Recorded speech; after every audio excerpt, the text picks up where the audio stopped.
Hello, my name is Parker Fields from Parker Fields Cinematography, and I had an epiphany recently. I don't have a really good review for my Panasonic G7. This video was supposed to be my full monthly long review of my Canon C100, but I already have an overview that's pretty good in my opinion, but I don't have a pretty good review of my Panasonic G7. So I decided to hold off the review for the C100 and do an updated 2020 review of my Panasonic G7. I got this camera for $500 with the kit lens back in 2017. So I've had it for about 2.5 years by now. And it has served me really well. For $500 you can get this 4K Micro Four Thirds mirrorless camera that is actually pretty dang capable. But how does it hold up in 2020? Well, let's begin with the body design. This is the weak point in my opinion. It's pretty plasticky and it doesn't have very much of a robust frame, let's say. And the hinge on mine actually broke, so it can no longer flip out the screen, so maybe some components in there are a little bit weak, so there's a little bit of quality control here and there with the body that is a little bit wonky.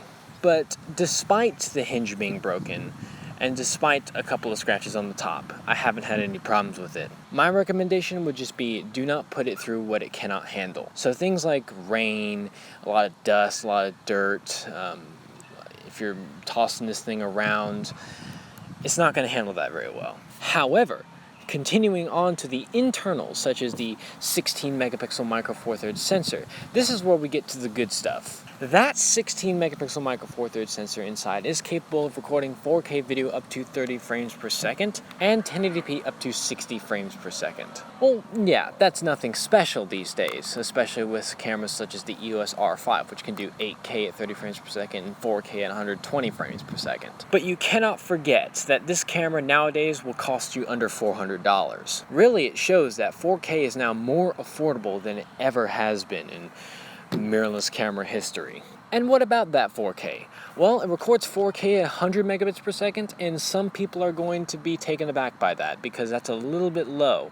Personally, I like that. It's not too heavy on your cards. But some may want more, which in that case you will need to go up to a GH5 if you want higher data rates in 4K. But overall, I think the 4K video quality of this camera is definitely a plus. There is a tiny bit of a crop. I think it's like a 1.26 times crop, and that's of course over the crop of Micro Four Thirds of 2 times. So I think it's a 2.26 times crop in 4K, and there's no crop in 1080. Unfortunately, if you don't want any crop, you're going to have to go with a GH4 or GH5. This is not going to help you right there. But the crop it's very small, to be honest with you, and as long as you learn your composition, it's not going to be a huge issue. Some people want to know about the autofocus of this camera. In a nutshell, it's decent in photos, terrible in video. Don't ever use it in video. This is a manual focus camera when you're shooting video. There are plenty of options from Sony and Canon if you want good continuous autofocus, but this isn't it. Another huge plus of this camera, however, is the user interface. I love it. It works really well with the touchscreen on the back of this camera as well.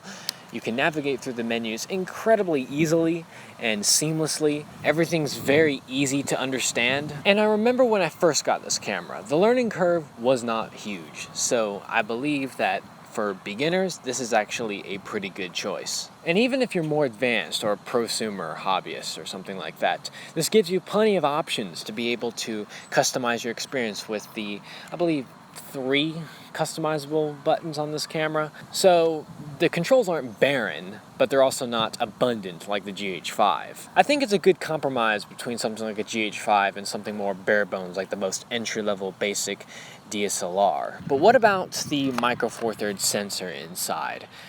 Is it a big negative? How bad is it? Well, my experience, it actually isn't that bad at all. Micro Four Thirds has the best lens selection of anything you could ever imagine. And I'm not talking about the native lens selection. I'm talking about the amount of adaptability you get with Micro Four Thirds. The flange distance is basically nothing, so you're able to mount full frame lenses APS-C lenses, as well as Micro Four Thirds lenses. You will have no shortage of lenses when you go with Micro Four Thirds. Everything from a cheap nifty 50, like my 7 Artisans 25mm f1.8 for example, which costs $75, to something like the 12 to 35mm f2.8. Right now I have the 14 to 42mm kit lens on this camera, and honestly this is not that bad of a kit lens. Canon's abomination of a kit lens is far worse, trust me. Another major advantage with Micro Four Thirds is the weight and size. This camera, for an interchangeable lens camera, is downright tiny. And also, if you go with Micro Four Thirds lenses, those can be quite tiny as well. So in my opinion, if you're going to be traveling or if you want a lightweight portable system, you really can't go wrong with the G7. And if you want features such as in-body image stabilization, which is missing in this camera, luckily you can just go up to the Panasonic G85 that does cover you with that feature, as well as giving you a better build. I have heard about that. And Panasonic even released the brand new G95, so that has a couple of new features as well. Really, you would get this camera if you were on the tightest budget, and I believe this is not a bad camera if you also want a B or C cam as well. This video is getting a little bit long. To wrap it up, this is a darn good camera. Just in a cheaper, more entry-level body. It's really not going to give you a whole lot if you're into really pro-level gear, but if you're someone like me, who actually is starting out and needing a smaller camera that's not going to break the bank, this has got you covered. And if there's anything the G7 doesn't have, the G85 or the G95 might have it, and other camera brands might have things like autofocus, which none of the Panasonics are very good at. In the end, pick the camera that works for you. This camera was the best camera in my budget at the time I got it, and I still believe it's a good camera. So there was your 2020 review of the Panasonic G7. Hope you guys liked it. Maybe this wind will calm down. And I'll see you in the next video.